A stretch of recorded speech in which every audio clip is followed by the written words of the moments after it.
Hi, everybody. We are back with a discussion of a really awesome film noir that I love, Kiss Me Deadly. I believe it's from 1955, is it? That is correct, yes. Wow, I can't believe I remembered that. Uh, F.R. Jameson is here with me. I'm Debbi Mack, author of the Sam McRae Mystery Series and Eric Jensen Mystery Series, as well as host of the Crime Cafe podcast. So I have yet And I'm another author, podcast, and this yes, is I'm F.R. Jameson, and I'm author of the Screen Simon Noir series. alrighty then. Yeah. Okay, so Kiss Me Deadly. What a film, huh? Yes, it's quickly. Well, it won't take long to do a plot synopsis as this, in that Mike Hammer is an LA private detective who, on the highway one night, encounters a woman who's off from a mental asylum. He helps her get into LA, but then they're caught by some sinister figures who send them off a cliff. She dies, he doesn't, and he tries to work out what on earth is going on. Mm, Mm. yes, that's basically it. Yeah. Yeah, And yes, from there, plot twists ensue. yes, yes. And I gotta tell you, one of the things I noticed right off the first time I saw this movie was this Mike Hammer guy is like Sam Spade on steroids. I mean, Yeah, he is one nasty character. yes. He's actually nicer in this than he is in the books, I Yes. feel. I've I've never read, I read the mean, books, but I've heard. yeah, I've read all 12 of the books. I've also I've listened to audio to the ones that Alan Collins has written. And without me altering the character, Ralph Meeker's portrayal, he has a kind of softness to him almost in spite of himself, which the book character never has. The book is like he's this Yes. hard slab of granite. You couldn't Yeah. possibly, back then you had to give him some kind of redeeming quality, Yeah, something to soften him just the tiniest bit to make him yeah. the protagonist of the thing. Otherwise, audiences would have walked out probably. But I'm not sure the script does that. I think Ralph Meeker's performance does do that. But I'm not sure the Yeah, script actually does much in the way of redeeming him. I was going to say there Yeah. is so much in there about him dating his secretary, basically pimping her out Yeah. in order to get information. And that's the thing that gets me, the way they worded it. She would say, "Do you want me to date him?" I thought Yeah. that was just like, okay, what does that really, really mean? And she talks about fighting them off. Mm. So, okay, is she a woman who's really trying to maintain her honor, so to speak? Yeah. Whatever. I mean, it's interesting to watch this movie and speculate about what's really going on that maybe you're not seeing. Yeah. No, it is quite, yeah, it's quite adventurous for 1955. It feels more as if you'd be right on the cusp of the 60s and you'd be in more permissive society stuff. But it's Exactly, being yeah. right on the edge, you just kind of feel, oh yeah, you're going to some odd places. That's right. You really Yeah, are. yeah, And it seems to me like I don't know about if it struck you the same way, but he just seemed like a person who really had an angle for himself in everything he did. yeah, I, yes. I mean, it's I mean, he had friends, but they were friends with benefits, so to speak. yeah, yeah. Even Pat, who is his kind of his best friend from the books, who's the police chief, police detective, or whatever he is. It's not your normal friendship. It feels a Hmm. very antagonistic relationship they have. Very much so. Yeah. Yeah, Yeah. yeah. It's interesting. I mean, is it when he starts tracking down what happened? Is there anything to it beyond revenge for him, or does he actually want? It's kind of. I was going to say he is trying to solve her murder. He is trying to find out what happened, but there's also you can read it of he's getting revenge for him. They've rang him up and warned him, so that's giving him extra impetus. as just they've messed around with me. Mm-hmm. Yeah. So Yeah. now I have to do something. Yeah. I think that that's part of it, definitely, Yeah, now that you yeah, mention it. Yeah, because I think at first, okay, this woman, jumps out in front of his car, and I yeah, gotta say that this is one hell of a screen debut for Cloris Leachman. yeah. Um, Uncharacteristic of the rest of her career, but yeah, well, what are you gonna do? She had the Mary Tyler Moore show, I'll tell yeah, you that. yeah, Um, but but here you have this woman who jumps out in front of the car, and he goes screeching off to the side, gives her a ride. The car doesn't start until she gets in, which I thought was interesting. yeah, Um, then they're just driving along, and he starts asking questions, and it's like it's his curiosity. It's like he can't just let it go. He has to know, why is this happening? yeah. So there's a kind of like, for me, I thought a little bit about the second version of The Killers again, where somebody who doesn't particularly give a damn starts asking questions for some reason. Yes. It's Well, like Lee there's Marvin a, wants the money, though, doesn't he? That's the he, difference there. It's very well, clearly Lee Marvin wants the well, there was money. money, but he Yeah, was also, kind of yeah, like, because there was this existential part of it, like, why does a person just not run, when somebody's coming after him? So why is this woman jumping out in front of my car? yes, yeah, Why? yes. So, but I thought that was kind of interesting. And so the credits were also weird in this one. The way They're that, upside down, aren't they? yeah, yeah, I loved that. And it was like, Yeah. was this the first time they had done a thing like that? I wonder. First time I've seen it, but that doesn't mean there's not some film somewhere that it kind of puts you in a kind of a skew universe, doesn't it? The fact that it's doing the yeah, Yeah, yeah, it's as kind of if, clever at the start, yeah, on edge of that's the way things are supposed to be. yeah, it's like Yeah, right away, things are not as they seem, or are slightly yeah. surreal, or things aren't going to go according to plan, or something like that. Yes, that's interesting. It is slightly surreal. It is an odd plot. Um, with some science fiction elements almost, but it's shot in what would become kind of cinema verite style. There are a number of scenes that take place. The camera seems to be poking through from some little gap to look at how I question somebody. We're not supposed to be there. We're not supposed to be seeing this. Hmm. Yeah. Yeah, yeah, very voyeuristic sometimes. Yes. Yeah. I also, they filmed a lot of it on location at various Mhm. places around LA that aren't there anymore. And I Yeah. just thought that was intriguing from a historical perspective. Yes. It's not. It's not like when we did in a lonely place instead of the Bogart film. In a lonely place, that felt a lot more shot at the studio. That Hmm. felt a lot more, the shadows are there.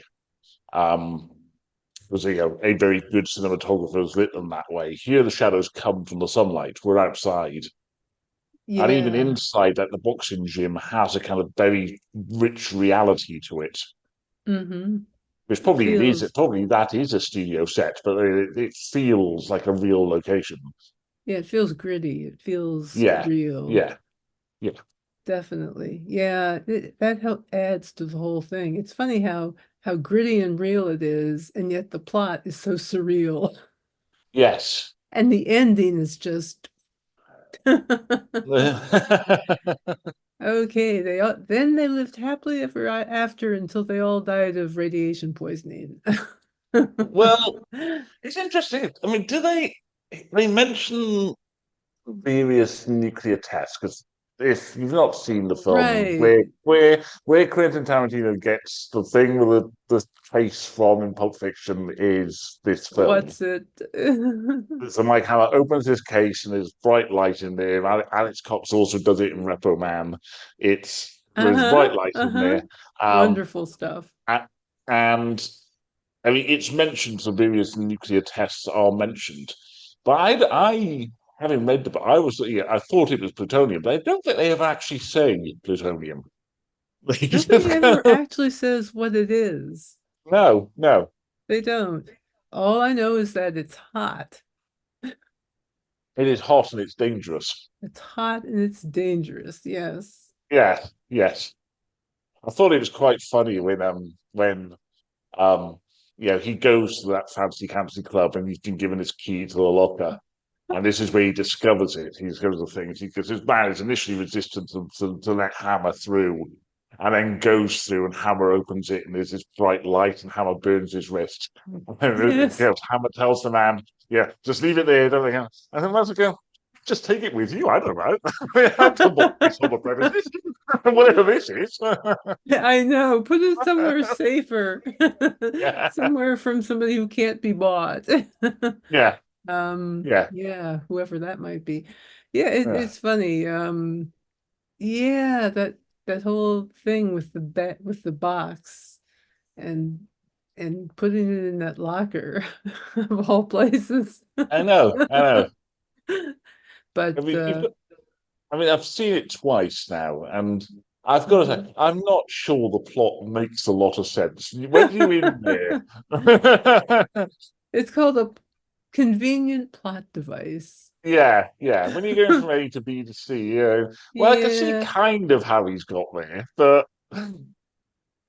yeah, the big twist has to be told to him. right. It's that Which is this the big guy twist. is And he says, oh yeah, about her roommate. And Pat has to go. We pulled her roommate's body out the river last week, or whatever, how long it was. right, right. And That it's was like, the oh, there's the real major twist right there. yeah, It's yes, like, oh, yeah, okay. yeah. And yeah, the box. I was going to say something about that. Can't remember what it was now. Oh well, I should. maybe it'll come to me. But yeah, I love the way Repo Man recreated kind of that moment with the back with the Yes, trunk of the what was it, a Dodge Dart or something? yes, yes. Or Plymouth Valiant. I can't remember which it was. But it No, and it was is a great image. It is absolutely, you could open it this, is, yeah. Pandora's box, Yeah. I and love the it's way yeah, I love the way that cop says just those words. I'm just gonna tell you some words. They may not make any sense, and they're just yes, a bunch of letters put together. Manhattan Project, Los yeah, Alamos, yeah, Trinity. yeah, Okay, thanks for that. yeah, Um, is that supposed to tell me something? Okay, I don't know. But yeah, very, very interesting and not necessarily making sense. Then no, again, people get shot at by these submachine guns, they get strafed in this, and they yeah, never get hit. yes, James Bond somehow never falls off that thing that he's clinging to by a finger. yeah. I did Oh, think of James Bond in this, because I think it is 10 years later. I was thinking of James Dirty Bond would have Harry. been, yeah, would have been. Well, James Bond would have been the obvious comparison point 10 years later. You have like, it's a true of the books as well. Wherever Mike Hammer goes, women immediately fall for him. That's right. Yeah. Yeah. Good And point. Yeah. there's a scene where he arrives at the gangster's house and arrives at the same time as the gangster's half sister, and they immediately start kissing each other despite never having met. I think, what's It happened happening so now? fast. Yeah. Well, he's just so amazingly suave and Yeah. charming. The thing is, he's not either of those things. I know, that's the thing. Yeah, yeah. So it I just know, feels. right? I just wonder whether the original script would have had like half a page of dialogue before they started kissing, and it's kind of like there's Even no way half a to do page. this. Yeah, no way. It's half a page or a page. There's no, but they go, there's no way to do this that doesn't make it just look absurdly fast. Why don't we cut the dialogue and just Why don't we just go get with to it the good being part? fast? They know where this is going anyway. The audience knows where this is going. Let's Yes, just go yes, there fast. Yeah. Boom, yeah. you're in. So you're watching it at home, or we're watching it tomorrow, but you're thinking, gee, does this happen to people? Is this a thing that goes on? Oh, it happens every day in America. Not really. I hope not. Yeah. God. Oh, I don't even want to think. Let's see. Oh, did you love his voicemail system? The reel to Oh, reel in the yes. wall. I'm like, okay, this guy has some bucks. So he's Yes. making good money off of this thing he's doing, this kind of sleazy private eye stuff. Yeah. Kind Yeah, of it's very a cumbersome. It's precursor reel to of, reel fitted to a wall. yeah, and he's kind of a precursor in my mind of Jake Giddy's. Yes. Yeah, like, you see that reflected in Chinatown, that mentality that get the goods no matter what. I think Chinatown is also is. I mean, going to the side of Chinatown. Chinatown is also, yeah. He's set up very quickly as the anti Philip Marlowe. He's doing better for himself. He will do divorce work. Right, Yeah, yeah. exactly. There's Yes. not the knight in shining armor thing, and by the end of it, it's a we get some conversation, but at Yes. the end of it, that's the kind of he raises himself up before crashing back down again. Mm-hmm. But I think, yeah, Exactly. Mike Howard doesn't really have that arc through the film. Not at all. No, if No, anything, he no. descends farther and farther toward brutality. Mm, I mean, he tries to pay people off, and the minute they give him shit, he's just like, boom. yeah, yeah. Okay. Yeah, he's I'm not a just gonna very good slap you detective. around until you say yes. You can say yes Look at now, the or I can break your arm. yes, he's like a battering ram. I mean, in terms of Except being a detective, he's not. I don't think he's very good at it. He's good at being a he's detective the not. same way Batman is good at being a detective. It's, He isn't. He's not very good at all. oh, And I was gonna say he not only just relies on brute force, but he also something I was gonna say. Oh well, it's gone. It'll be back. It'll come back to me yeah. tonight. Hercule Poirot would make his mysteries a lot quicker if he can just beat the hell out of all the suspects. I know. If only Miss Marple could just punch somebody in the face. Maybe I should write that book where Miss Yes. Marple finally loses it. Yeah. Look, you all are stupid. It's obviously this one. Yeah. And by the way, you deserve a punch in the face. Well, Miss Marple is effectively Kathleen Turner and Serial Mom. Or she's just kind of Perhaps it's you would take a happening to cup get you, of Miss tea Marple and will. throw it in his face. I don't know. Yeah. That would make it more Miss Marple. She'd take Yes. a cup of tea and throw it in his face, Yes. in the wrongdoer's face. Ah, well, yes, yes. Well, so there he is, the sleazy private eye, and as you said, really, really a kind of mean for his time, even, Yeah. way ahead of like the newer wave stuff that was coming that would just Yes. be gut-wrenchingly, existential and mind-boggling in terms of, you know, Yeah. conspiracies and stuff like that. The But whole yeah, idea of the the government book, as a yeah, the books are potentially evil incredible. force. I'm sorry, go You know, ahead. yeah. Yeah, the books are incredibly reactionary. They're full of Mm-hmm. conspiracies, even compared to James Bond books at the same time, which are also reactionary. The Mike Hammer ones really stand out. Wow. They are men being ground down by external forces and red baiting, and it's always a beautiful woman who does it in the end. She's always the Yeah. one behind it, and Yes, of course. And they're always blondes too. Yeah. yes, So yeah, often the bad ones are blonde, the good ones yeah. are brunettes. What about the redheads? Are It's they harder to photograph ambivalent? in black and white. I suppose not. They're not very good noir subjects, are they? Hmm. No, They have to pass we'll get to themselves Rita off as Hayworth. blonde. Yeah, except for Rita Hayworth, of course. Always the Yeah, exception. and even then, Uh, Lady from Shanghai, she's blonde. So yeah, that's yeah, true. That's yes, true. Yeah, so any other thoughts on the movie? I'm trying to think of anything else that kind of stood out for me. yes. It's more of a straightforward film than say a couple of others like in a Lonely Place or even Hitchcock's Stage Fright. Hmm. Robert Aldrich is. I mean, he made some really good films. I mean, he made Baby Jane. He made The Dirty Dozen. So you have these very macho films, and then films about women where they essentially are macho, brutalizing each other, and Mm. yeah, yeah.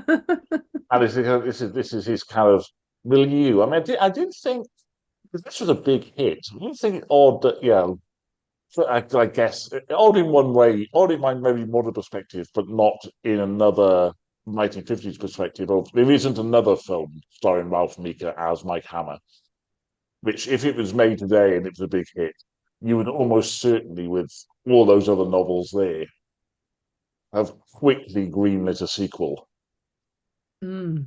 But then, Humphrey Bogart doesn't play Philip Marlowe more than once. So Hmm. the book's there. So yeah, it's the different mentality of. So it's a shame. I do like his portrayal. I mean, Yeah. I think the film around it. I think there's lots of young actresses introduced. Florence Leachman being one of them. I'm not sure any of them, apart from her, really stand out. Though I mean, they all have fairly underwritten roles. To be fair, Yeah. yeah, Yeah. yeah, I found Cloris Leachman convincing as a woman who's afraid for yeah, her life. yeah. I thought they got through the police roadblock rather easily. Yes. But yes, yeah, my wife, yeah, she has her head on my shoulder, so obviously she's innocent. We can keep going, right? Well, yeah, I think you're sort of, These are you're not the sort of droids you're looking for. yeah. It's also kind of playing into they're looking for a single woman who's escaped from a nut house. There's no way Yes. she's just going to be curled up next to this Yeah, affluent man they with his can't big car. imagine. And yeah, Yes. Good point. Good point. yeah, Excellent point. yeah. Excellent. She could be holding a knife on him, but okay. Now he's Nah, huge he's and too well, strong. he's even Men shot would, at the end. yeah. And It doesn't besides, he's seem to just a affect him. woman. Yeah. She couldn't possibly bully him, no way. Yes. Anyway, so yeah, it's really kind of an interesting time capsule, and at the same time gives you food for thought about today, Yeah. simply because there's this nuclear mention, and Yes. it makes you think, okay, what's going on, and who's really controlling the narrative here? Yeah. And it's Yes, it's a Deus Ex Machina, isn't it? The plutonium or whatever it is, whatever it is, yeah. whatever it is. Dying aliens. Yeah. the Bound for the Roswell. yes. I God suppose that's knows. only 8 years before this. They Yeah. don't allude to it in any way, but I mean, it's only 8 years before this. And you Yeah. are very much in the Earth versus the flying saucers age. Yes, very I much don't so. Yeah, I don't think the film is asking you to think go that way, but who knows? Maybe there is another reading. It's obvious. Possibly. There was Yeah, certainly a great deal of it seemed to me that there was a lot of politics infused in the films of this era. Hmm. And they'd get at it in subtle ways that seem to me obvious now, but at the Yeah, time I think they were trying to get around haze code stuff and not be real obvious. But something Yeah, like Pick Up on Second Street, definite politics involved there. You got the spy situation with Richard Widmark. yeah, This movie, politics is in there somewhere, yeah. Although So this movie, against a lot of Hollywood, would very much have been on the side of the McCarthy witch hunts, I feel. Well, Mike Hammer's a literary character would absolutely have seen Reds under the bed wow. and determined to sock them in the face.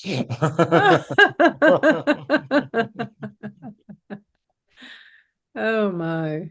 Yeah, there's nothing that can't be solved with a punch in the jaw. Yes, yes, or twisting of the wrist, or I never thought about him being like James Bond. What an interesting comparison. That's so well, true, though.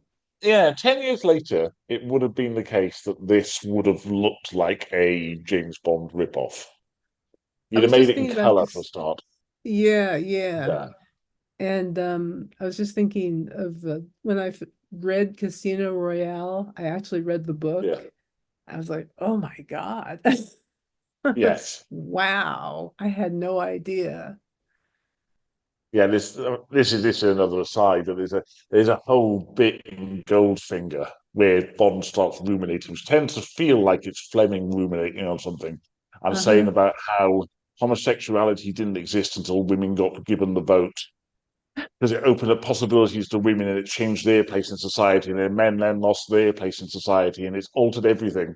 I mean, I'm thinking, you seriously believe this, Ian Fleming? Is that actually your view? Are you just pandering to a certain type of person? Hmm. Like, what on earth are you talking about? Really? Didn't That's you damn. didn't you go to an English public school? You must know homosexuality existed before.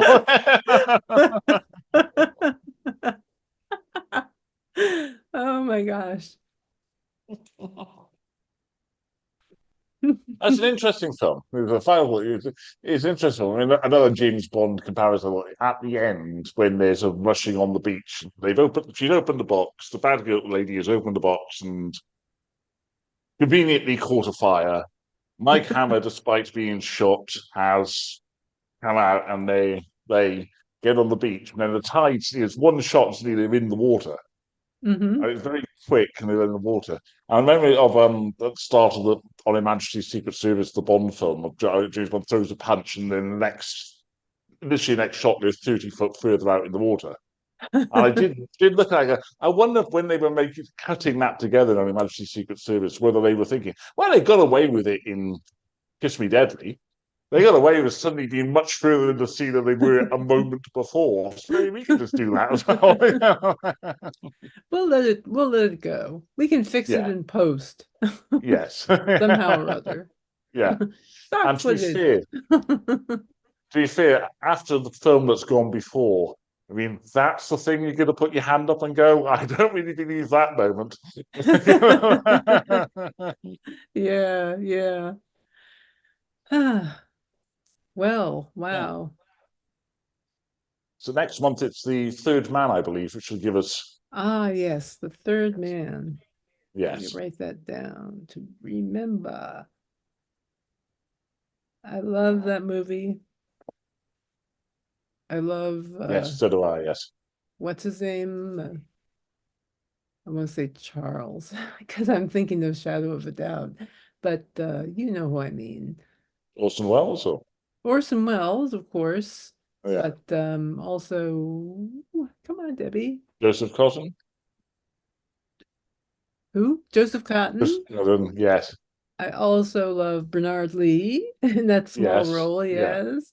I also love Trevor Trevor Howard, yes, Howard. Thank you. Thank yeah, you. Oh, he's so good in that.